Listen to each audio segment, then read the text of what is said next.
Muy buenos días, amados hermanos y hermanas. Estamos a tan solo 2 capítulos de terminar el libro de Levítico. Levítico 25 nos explica acerca de lo que es el año sabático y el año de jubileo, y nos habla acerca de esa redención o rescate de la propiedad y de las personas que el Señor había instituido aquí, desde este lugar en que está con el pueblo en el monte Sinaí. Estas leyes debían aplicarse una vez que ellos entrasen y tomasen posesión de la tierra de Canaán, ya que esta ley es relativa a la tierra prometida. Estas leyes no podían ser adaptadas al desierto, sino que encontramos en Levítico 25 esta expresión: cuando entréis en la tierra guardará reposo y proclamaréis libertad en la tierra. Así que todo este capítulo tiene que ver con el pueblo de Israel ya tomando posesión de la tierra y siendo buenos administradores de la misma, porque en todo momento Dios deja claro que Él es el dueño de la tierra, que el pueblo, o sea, cada uno de nosotros, todo lo que pensamos que es nuestra posesión realmente no lo es. Nosotros solo somos administradores de lo que el Señor deposita en nuestras manos, y es necesario que seamos buenos administradores, que seamos mayordomos fieles de lo que Él deposita bajo nuestro cuidado. Una vez más, notamos la importancia del número 7, así como lo hicimos en Levítico 23, en donde todo tenía relación con el número 7. Recordemos que el número 7 se utiliza para denotar lo que es perfecto. Séptimo día, séptima semana, el séptimo mes, séptimo año y las 7 semanas de años. 7 veces 7 años. Así que el Señor nos presenta periodos de tiempo que se pueden medir de acuerdo al número 7. Y vamos a ver de lo que trata Levítico 25. Recordemos que en la creación Dios creó todo en 6 días y en el séptimo día dice que descansó, pero debe quedarnos claro que Él no descansó porque estuviese cansado, sino realmente porque había completado todo lo que tenía que crear. Ya no había nada más por crear. Así que fue este periodo de 7 días como esa unidad básica para poder medir el tiempo. Así que se desarrolló esas medidas de tiempo de acuerdo al número 7. De igual manera, el Señor instituyó el séptimo día como el día de reposo para las personas, para el ser humano. Asimismo, instituyó un séptimo año para descanso de la tierra. Esto es realmente maravilloso, pues ahora en los tiempos de tanto avance científico, aún en el área de la agricultura, se hace evidente que el dejar la tierra sin cultivar en el séptimo año resultaba muy bueno para la tierra, ya que la tierra volvía a tener sus nutrientes y sus capacidades al máximo. Es evidente que nuestro Señor, nuestro Dios, conoce lo que es mejor para el provecho de la tierra y para que no sufriéramos las consecuencias ambientales y deterioros de los cuales ahora somos testigos. Al momento que el pecado entró en la tierra, no solo el ser humano fue maldecido, sino también la tierra fue maldita. Y nos dice Romanos 8:19 que el anhelo ardiente de la creación es el de aguardar la manifestación de los hijos de Dios, porque la creación fue sujetada a vanidad, no por propia voluntad, sino por causa del que la sujetó en esperanza. porque también la creación misma será libertada de la esclavitud de corrupción a la libertad gloriosa de los hijos de Dios. Sabemos que toda la creación gime a una y a una está con dolores de parto hasta ahora. Así que, mis amados hermanos y hermanas, sí, el pecado vino a tener sus efectos, no solo en la humanidad, sino también en la tierra. Y es la misma tierra que está aguardando la manifestación de cada uno de nosotros como hijos de Dios para que la tierra sea redimida, sea quitada toda maldición. Este 7º año no se debía sembrar nada y el grano que creciera, lo que surgiera de la tierra en este año, pues sí se podía consumir la familia o los que habitaren en esa propiedad, pero no se debía cosechar nada para comercializarlo. Es interesante pensar que aquellos que se dedicaban a arar la tierra tenían un año cada 7 años para dedicarse a otras ocupaciones o para poder capacitarse en otras cosas. Así que era un tiempo especial en que se liberaba a la tierra del trabajo y también a las personas de siempre estar haciendo lo mismo en el caso que se dedicasen a arar la tierra. Y también esto liberaba al corazón de los israelitas de la codicia, porque les hacía pensar y reflexionar que su dependencia era de Dios y que el trabajo en sí no era la fuente de su economía o de sus recursos. La fuente era Dios. El trabajo era un medio que Dios había dispuesto para ellos. Y uno puede pensar, pero todo un año sin trabajar la tierra, ¿de qué iban a comer? El Señor proveía lo suficiente para comer. Y vemos Levítico 25:21 dice: entonces yo os enviaré mi bendición al 6º año, y ella hará que haya fruto por 3 años, y sembraréis el año 8º y comeréis del fruto añejo hasta el año 9º, hasta que venga su fruto comeréis del añejo. Dios tiene todo bajo control.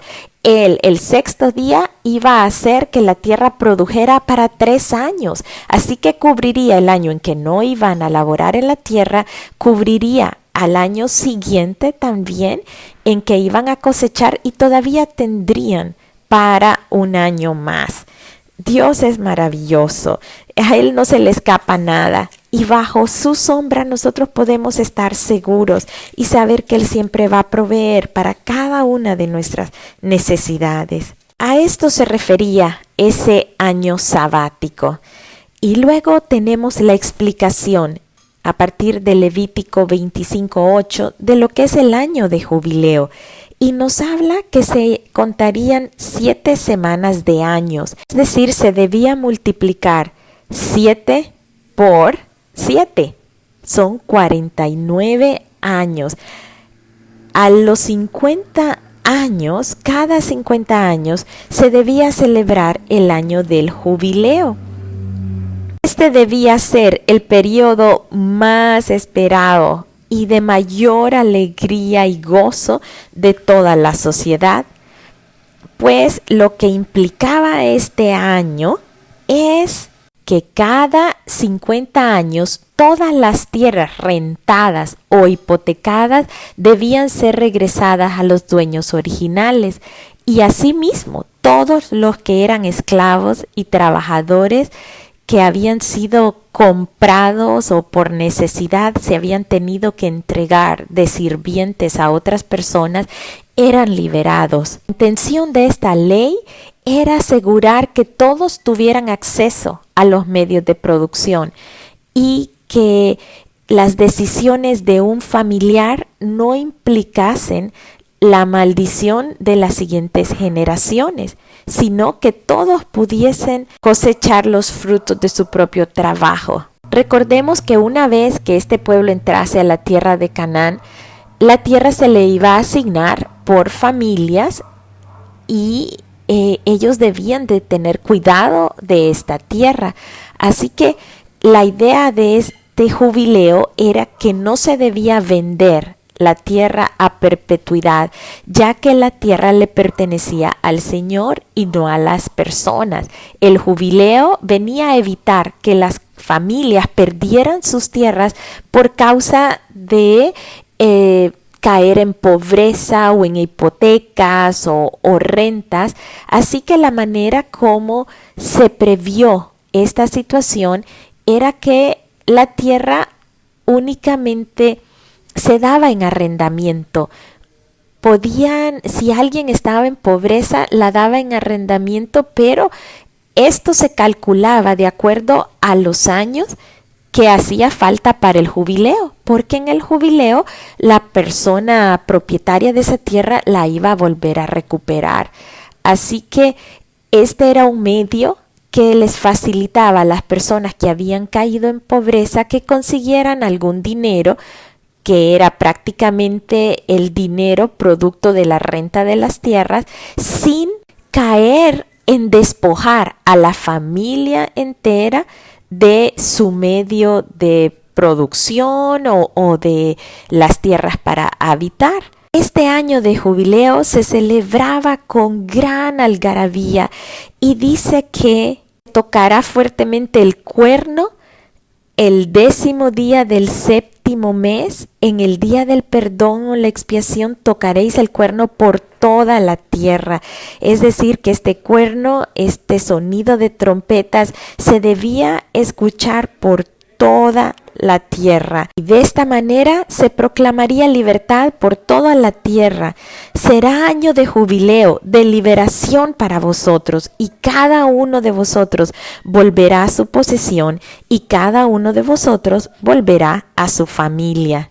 Resulta tan interesante ver cómo el Señor tenía cuidado que cada familia tuviese su tierra para habitar, su tierra para producir también.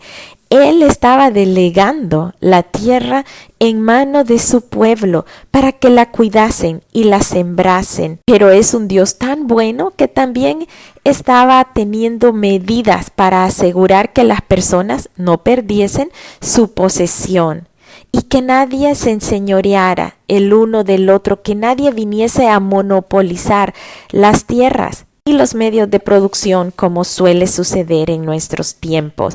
Verdaderamente que en la palabra del Señor encontramos tanta sabiduría que ni aun con los años de adelanto que llevamos podemos igualar a lo que el Señor aquí está planteando, a este sistema económico, un sistema social justo que venía a proteger a las generaciones. Al analizar nosotros que el año de jubileo todo recobraba su libertad, que las hipotecas eran canceladas, que las personas que habían tenido que someterse a ser sirvientes de otros por falta de dinero, por falta de recursos, eran libres en este año, nos hace relacionar que el año de jubileo es ese año cuando nosotros venimos a Jesucristo, cuando nosotros abrimos nuestro corazón a Jesucristo, podemos proclamar un año de jubileo porque quedamos libres de pecado, quedamos libres de esclavitud. Romanos 6:17 nos dice: gracias sea a Dios que aunque erais esclavos del pecado, habéis obedecido de corazón aquella forma de doctrina a la cual fuisteis entregados, y libertados del pecado, vinisteis a ser siervos de la justicia, porque la paga del pecado es muerte, mas la dádiva de Dios es vida eterna, dice Romanos 6:23. Así que, amados hermanos y hermanas, venimos a vivir el año de jubileo cuando venimos a Cristo y debemos vivir en esa época de jubileo, de gozo, de proclamar la libertad a la cual hemos sido llamados. Hemos cambiado de ser esclavos del pecado a ser esclavos al servicio de Dios. Pero esto tiene un gran provecho en nuestras vidas y es la capacidad de ser santificados hasta llegar a tener esa vida eterna con el Señor. Es nuestra responsabilidad que al haber obtenido esta libertad nos mantengamos en esa libertad y que no nos volvamos a someter otra vez al yugo de esclavitud.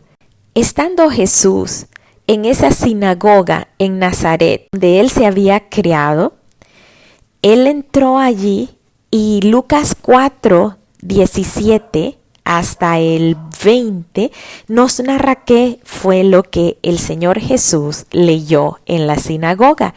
Dice Lucas 4:17, y se le dio el libro del profeta Isaías, y habiendo abierto el libro, halló el lugar donde estaba escrito: El Espíritu del Señor está sobre mí, por cuanto me ha ungido para dar buenas nuevas a los pobres, me ha enviado a sanar a los quebrantados de corazón, a pregonar libertad a los cautivos y vista a los ciegos, a poner en libertad a los oprimidos, a predicar el año agradable del Señor.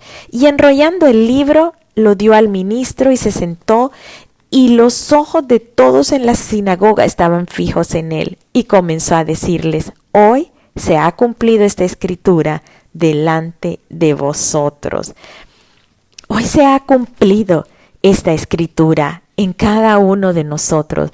El Señor mismo nos ha venido a sanar nuestros corazones quebrantados, nos ha dado libertad, ha traído vista, una vista que antes andábamos en tinieblas y no podíamos ver, pero Él ha venido a poner en libertad a cada uno que éramos oprimidos por el pecado, por la muerte. Otro concepto que se nos menciona muy interesante aquí en Levítico 25 es el del pariente redentor.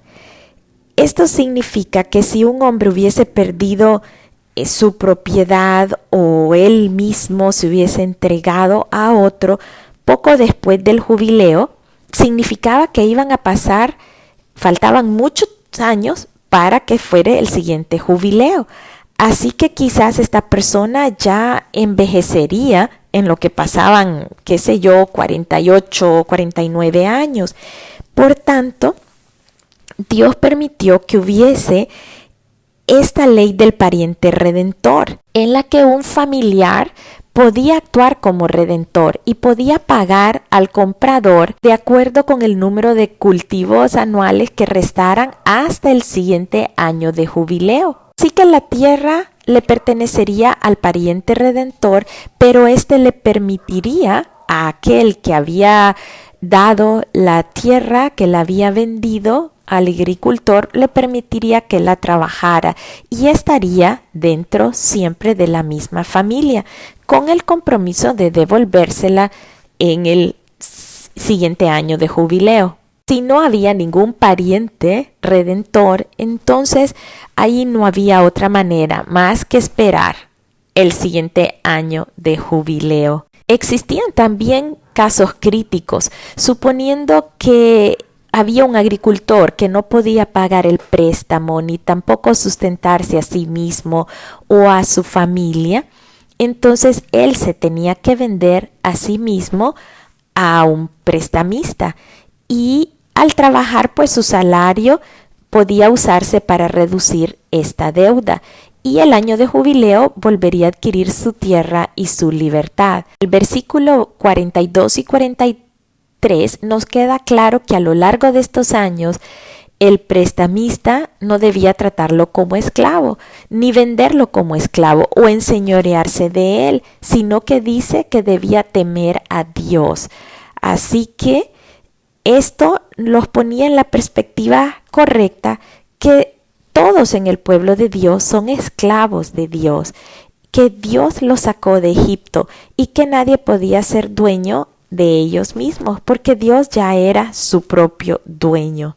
Nosotros estábamos vendidos al pecado, pero qué bueno es saber que tenemos un pariente redentor, que nuestro pariente redentor es dueño del oro y la plata, pero que por amor de nosotros Él vino a derramar su propia sangre en pago, en rescate, para redimirnos a nosotros. Nuestro pariente redentor es Jesucristo. Él es nuestro Redentor y damos gloria a Dios porque hemos sido rescatados, hemos sido redimidos, hemos sido sacados a libertad. Así que se proclama el año de jubileo en la vida de cada uno de nosotros al sabernos hijos del Dios Altísimo y no esclavos del pecado. Que Dios les bendiga, mis amados hermanos y hermanas, y espero que estas enseñanzas realmente traigan luz a nuestras vidas y podamos nosotros entender cómo cada capítulo de la Biblia sigue apuntando a Jesucristo, sigue señalando a Jesucristo. En cada capítulo nosotros podemos descubrir su amor, su cuidado, su misericordia hacia cada uno de nosotros. Por ello estamos muy agradecidos y podemos proclamar el año del jubileo para nuestras vidas, que el 2021 pueda ser este año de jubileo en que podamos mostrar esa libertad en Cristo Jesús al conocer su verdad. Que Dios les bendiga, les amo mucho.